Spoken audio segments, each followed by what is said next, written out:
अस्सलामु अलैकुम वरहमतुल्लाहि ताला वबरकातुहू।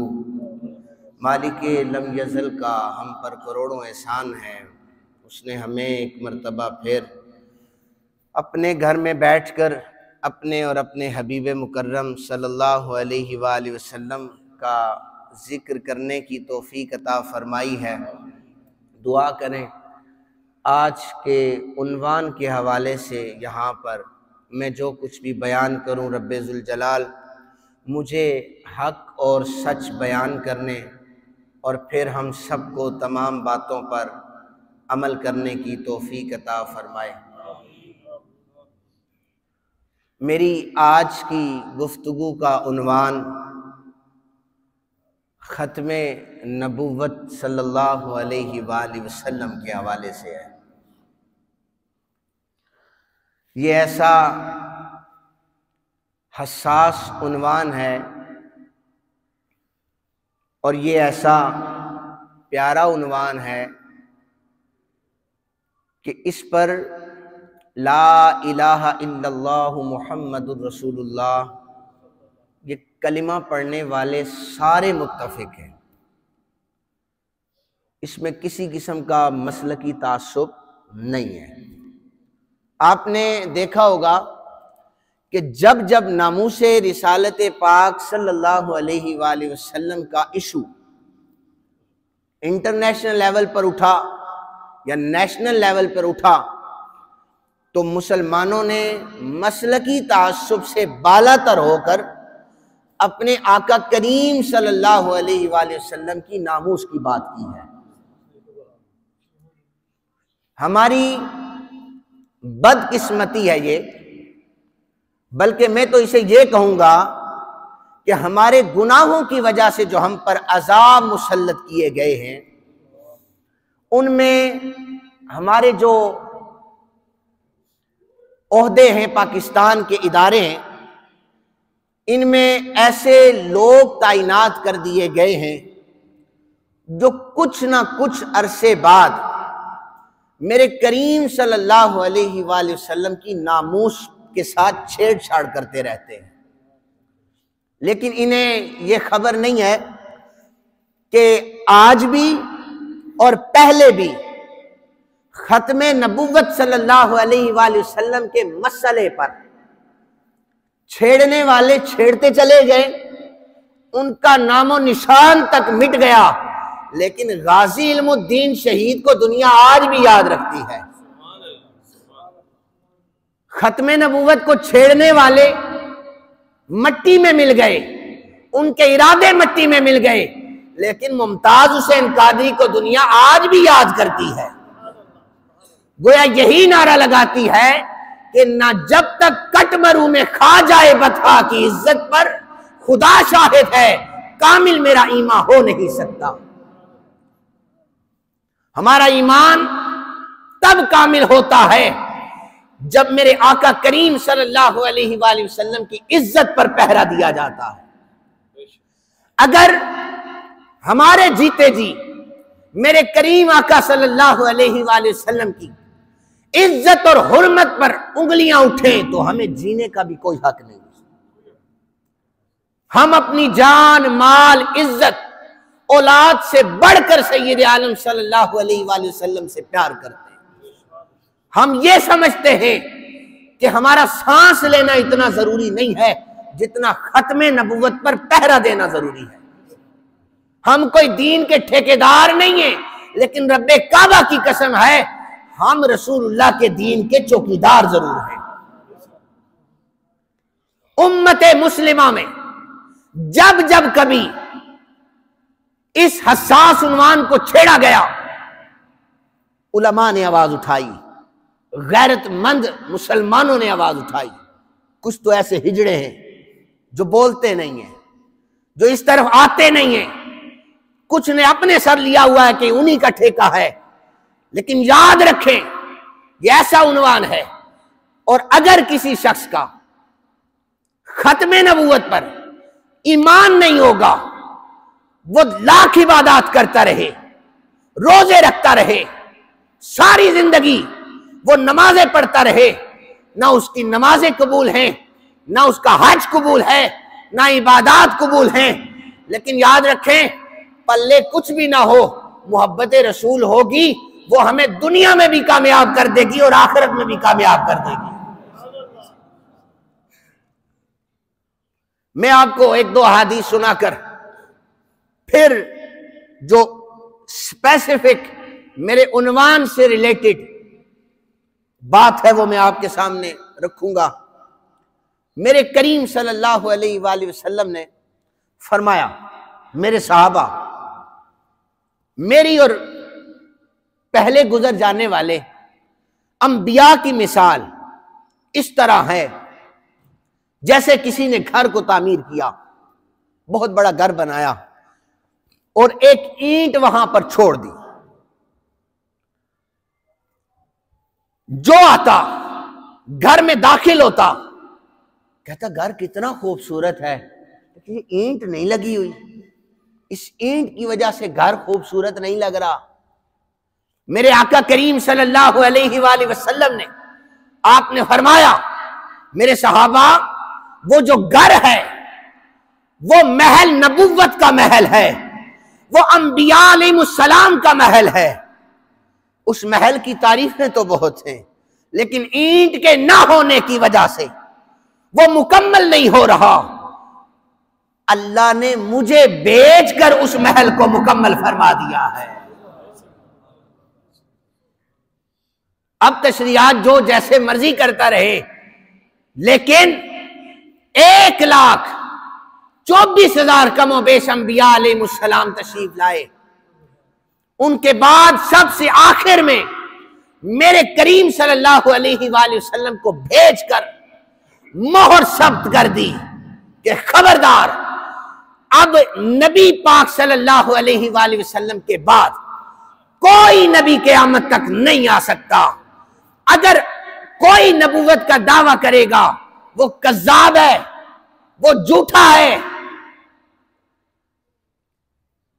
और आपको याद होगा, इस्लामाबाद वालों के लिए यह एजाज है कि लाहौर की धरती पर जब मिर्जा गुलाम अहमद कादियानी ने आवाज उठाई थी, नबूवत का दावा किया था, तो इस्लामाबाद वालों के लिए यह एजाज है कि गोलड़ा शरीफ की धरती से आला हजरत पीर मेर अली शाह साहिब रहमतुल्लाह ताला अलैह ने जाकर मुकाबला किया था।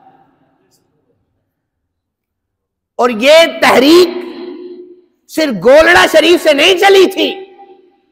मेरे करीम आका सल्लल्लाहु अलैहि वसल्लम आपके दौर मुबारक में मुसैलमा कज़्ज़ाब ने जब नबूवत का दावा किया था, उस वक्त तो झड़पें चलती रही, बहस और तकरार होता रहा, लेकिन हजरत जनाब अबू बकर सिद्दीक रज़ी अल्लाह ताला अन्हो, आपने फिर उसका कला कमा कर दिया था। गोया पता ये चला, ये तहरीक गोलड़ा शरीफ से नहीं चली, ये गाजी मुमताज हुसैन कादरी ने नहीं चलाई, ये तहरीक सैयदुना अबू बकर पाक ने चलाई थी। और क़यामत तक जब जब सैयदुना अबू बकर पाक के आशिक जिंदा रहेंगे, नामूसे मुस्तफा पर जब उंगली उठेगी, गुलामाने मोहम्मद खड़े हो जाएंगे और भरपूर जवाब भी दिया जाएगा। मैं अपने सामईन को किसी भी सस्पेंस में नहीं रखना चाहता, किसी तजस्सुस में नहीं रखना चाहता। इसलिए मैं चाहता हूं कि बाजारों की बातें, सोशल मीडिया की बातें, ये भी आप लोग सुनते होंगे, और वैसे आप लोग पढ़े लिखे, आप लोगों को इस हसास मसले से आगाही भी होगी। लेकिन मैंने पहले अर्ज किया है कि एक दो अहादीस सुनाकर मैं वो मसला बयान करता हूं। सही इब्ने हिब्बान और मिशकातुल मसाबी, ये दूसरी हदीस मुबारका मैं आपके सामने पढ़ रहा हूं। मेरे करीम सल्लल्लाहु अलैहि वसल्लम ने फरमाया, इन्नी इंदल्लाहि मक्तूबुन खातमुन नबिय्यीन व इन्ना आदमा लमुनजदिलुन फी तीना। मेरे आका करीम सल्लल्लाहु अलैहि वसल्लम ने फरमाया कि मेरे सहाबा, हजरत आदम अलैहिस्सलाम, उनका भी नक्शा भी तैयार नहीं हुआ था अल्लाह की बारगाह में मुझे तब भी खातमुन नबीयीन लिखा गया था। हजरत आदम अलैहिस्सलाम के पैदाइश बनने से पहले भी मेरे आका करीम को आसमानों पर क्या लिखा गया? खातमुन नबीयीन। खातिम का मतलब होता है मोहर, इसका एक मतलब होता है अंगूठी। चूंकि नबी अकरम सल्लल्लाहु अलैहि वसल्लम जो अंगूठी मुबारक पहना करते थे उस पर मोहर लगी हुई थी, और जब भी कोई मकतूब या ख़त लिखा जाता तो आप अपनी मोहर मुबारक इस तरह वो ख़त पर लगा दिया करते थे, और सहाबाई किराम भी ऐसे करते थे। तो अब ये चूंकि मोहर है, चूंकि जब आपने किसी भी जगह लेटर लिखना हो तो उसके ऊपर जब डाकखाने में आप जाते हैं या किसी भी जरिए से आप वो मुतलका जगह पर पहुंचाते हैं तो मोहर सख्त हो जाती है कि अब इसे खोला नहीं जाएगा। तो खत्मे नबूवत, खातिम का मतलब, खातमुन नबीयीन का मतलब यह है हमने नबियों को भेजा है, लेकिन अपने मोहम्मद पाक को भेजकर ये बता रहे हैं अब नबूवत पर मोहर लग चुकी है, इस मसले को ना छेड़ा जाए, क़यामत तक कोई नबी नहीं आ सकता, क़यामत तक अगर शरीयत बाकी रहेगी तो मोहम्मद रसूलुल्लाह सल्लल्लाहु अलैहि वसल्लम की शरीयत बाकी रहेगी। तीसरी हदीस मुबारक सुनिए। नबी पाक सल्लल्लाहु अलैहि वसल्लम का ज़माना था तो आका करीम सल्लल्लाहु अलैहि वसल्लम ने फरमाया कि मुसैलमा कज़्ज़ाब ने नबूवत का दावा किया है, तो मेरे साहबा मैं उसे ख़त लिखना चाहता हूँ। चूँकि मुसैलमा कज़्ज़ाब का दावा ये था कि आप मेरे साथ मुआहिदा ये करें कि आप अपने विसाल के बाद ये मुआहिदा करके जाएं कि मैं नबी हूँगा, और या फिर ऐसा कर लें कि अरब बहुत बड़ा है, आधे अरब के नबी आप हो जाएं और आधे अरब का नबी मैं हो जाऊँगा। ये उसने मुआहिदा ख़त के ज़रिए लिख कर भेजा था। तो सैयद आलम सल्लल्लाहु अलैहि वसल्लम ने उस ख़त को जब पढ़ा तो आपने लिखा था ये कज़्ज़ाब है। कौन है? ये झूठा है। कज़्ज़ाब झूठे को कहते हैं, ये झूठा है। हुजूर के गुलाम बैठे हुए थे, आका करीम सल्लल्लाहु अलैहि वसल्लम ने फरमाया मेरे साहबा कौन है जो मुसैलमा कज़्ज़ाब के दरबार में जाकर मेरा ये ख़त उसे जाकर देगा। मैं पहले अर्ज कर चुका हूं, ये इश्क़ मुस्तफ़ा न पैसा देखता है, ना ये देखता है किसी आलिम की मेरास है। ये ला इलाहा इल्लल्लाह मुहम्मद रसूलुल्लाह जो सच्चे दिल से पढ़ता है ये उसके दिल में रचा हुआ है। इसके लिए पगड़ी, दस्तार, दाढ़ी, नमाजों, इबादत ये एक तरफ है। रसूलुल्लाह सल्लल्लाहु अलैहि वसल्लम के साबित हजरत हबीब रज़ी अल्लाह तआला अन्हु इतने गरीब थे, सर पर टोकरी उठा करना बाजारों में खजूरें बेचा करते थे। ये उस वक़्त हुजूर की बारगाह में बैठे थे और इनके मुंह में खजूर थी, खजूर खा रहे थे। खाते हुए जब भी कोई बंदा बोले अगर जबान और दांतों की हरकतों की वजह से वो खाना बाहर गिरता है। नबी अकरम सल्लल्लाहु अलैहि वसल्लम ने सवाल किया कि मेरे साहबा तुम में से कौन मुसैलमा कज़्ज़ाब को जवाब देगा। तो हजरत हबीब खजूर खा रहे थे, ऊंची आवाज से बोले या रसूलल्लाह मैं उसे जवाब दूंगा। खजूरें जो मुंह में पड़ी हुई थी ना वो सहाबाई किराम पर गिरी, उसके ज़र्रात गिरे। तो सहाबाई किराम ने फरमाया हबीब पहले खजूरें खा ले फिर जवाब दे देना। पता है हजरत हबीब का जवाब क्या था? कहने लगे हुए मैं अगर खजूरें खाता रहा तो ये बाजी कोई और ले जाएगा। मुमताज हुसैन कादरी अगर सोचता ही रहता कि मैं फ्रंट से शेर बन के फायर करूंगा तो बाजी कोई और ले जाता। उसने कहा आगे से लगे या पीछे से लगे रसूलुल्लाह के गद्दार को, गुस्ताख को वासले जहन्नुम करके रहूंगा। इसलिए इस मामले में सोचने की जरूरत ही नहीं है। हजरत हबीब को हुजूर ने फरमाया अच्छा तो फिर ये खत ले जाओ। मुसैलमा कज़्ज़ाब साथ कोई बंदा नहीं है, हजरत हबीब के साथ एक जर्नैल की तरह, जैसे लगता था बहुत बड़ा बहादुर हुजूर की बारगाह से जा रहा। हुजूर ने फरमाया मेरा नेज़ा भी ले जाओ और मेरा घोड़ा भी तुम ले जाओ और जाकर मुसैलमा कज़्ज़ाब को जवाब दो। ना बच्चों की फिक्र है, पहले ही गरीब साहबी हैं, मुसैलमा कज़्ज़ाब की बारगाह में, उसके दरबार में जब जाकर हजरत हबीब पहुंचे, कहने लगे कि ये खत है और मेरे आका करीम सल्लल्लाहु अलैहि वसल्लम ने लिखा है, तू कज़्ज़ाब है, तू झूठा है। पर्सनली तौर पर, प्राइवेटली अगर किसी को ये कहें तो बर्दाश्त नहीं है। भरे मजमे में, भरे दरबार में हजरत हबीब फरमा रहे हैं तू झूठा है, हुजूर ने लिखा है। कहने लगा अच्छा ये तो तेरे नबी ने कहा, तू क्या कहता है मेरे बारे में? उसने सोचा मेरे दरबार में खड़ा है, डर जाएगा, मेरी इज्जत रह जाएगी, कासिद बन के आया है। मुसैलमा कज़्ज़ाब को जवाब हजरत हबीब ने यह दिया कि जो मेरे आका ने फरमाया है ना कि तू झूठा है, हबीब का भी यही नजरिया है कि तू कायनात का सबसे बड़ा झूठा है। डरते नहीं थे साहबा। मुसैलमा कज़्ज़ाब ने कहा पीछे देख, ये मेरे जो पहरेदार खड़े हैं ना, तुझे खौफ नहीं आ रहा इनसे? ये तुझे काट कर रख देंगे। हजरत हबीब कहने लगे घर में बच्चों को छोड़ के आया हूं, नामूसे मुस्तफा का मसला था, मैंने बच्चों की फिक्र नहीं की, मैंने अपनी बीवी और वालदैन की फिक्र नहीं की, मैंने उन्हें पीछे मुड़ के नहीं देखा, तेरे पहरेदारों को पीछे मुड़ के कैसे देखा? ये नामूसे मुस्तफा का मसला था। वो आगे बढ़ा, गुस्से में आकर उसने हजरत हबीब की एक बाजू को काटा।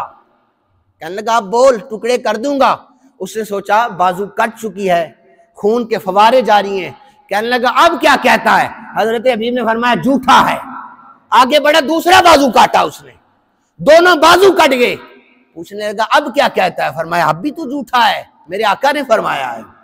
उसने कहा मैं तेरा गला काट दूंगा, तू बता के मैं कौन हूं। आपने फरमाया ये एक गला है, एक गर्दन है, ऐसी 1000 जानें भी हों, वो भी रसूलुल्लाह की नामूस पर कुर्बान है, तो मुझे काट कर रख दे, फिर भी तू झूठा ही होगा। तो ये रसूलुल्लाह सल्लल्लाहु अलैहि वसल्लम के सहाबा किराम का एक जज्बा था जो उम्मत में आज मफकूद हो चुका है।